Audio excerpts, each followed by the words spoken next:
ముందు రేపు రోజున ఇవాల్టి వరకు మనం ఇవాళ ఉన్నాం, రేపేంటి నా పరిస్థితి అనేది ఏ రోజుకి ఆ రోజు టెన్షనే కదా మనకి. మన శాలరీస్ చూసుకోవాలా, అలాగే మనకు సంబంధించిన ట్యాక్సులు చూసుకోవాలి, ఆఫీసుల మెయింటెనెన్స్లు చూసుకోవాలి. పొద్దు నుండి రాత్రి దాకా మనం కష్టపడితే ఈ నెల గడిచిపోతుంది, మళ్ళీ వాట్ నెక్స్ట్ అనే ఆలోచన ఉంటుంది మనకి. భయమే ఏ నెల కా నెల. ఇది మధ్యతరగతి వాడి జీవితం. అదే కంఫర్ట్ ఉందనుకోండి, అంటే మనం ఈ నెలలో కష్టపడకపోయినా పర్లేదులే, తినచ్చు, నెక్స్ట్ మంత్ శాలరీస్ కూడా ఇవ్వగలము అనుకుంటే, ఓ ఏడాదికి సరిపడా నేను జీతాలు ఇవ్వగలిగిన కెపాసిటీలు నేను ఉన్నాను అనుకుంటే, అప్పుడు నాకు ఎక్కువ కష్టపడబుద్ది ఇది కదా, రిలాక్స్ అయిపోతాను కదా. ఇలాగ మధ్యతరగతి చేస్తుందా? చెయ్యదు.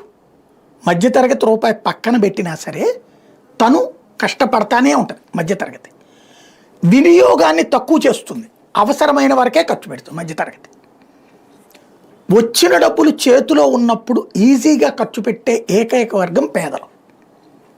డబ్బులు చేతిలో ఉన్నప్పుడు, ఇప్పుడు మధ్యతరగతి దగ్గరికి ఓ ₹1,00,000 చేతిలో వచ్చినాయి అనుకోండి, 70-80 వేలు ఇంటి ఖర్చులు పోను, ఈ 30,000 రేపు పొద్దున మన పిల్లల పెళ్ళిళ్ళ, లేకపోతే పిల్లలకి చదువా, లేదా భవిష్యత్తులో హాస్పిటల్ ప్రాబ్లం వస్తుందా, దీనికోసం పక్కన పెట్టి ఉంచుతారు.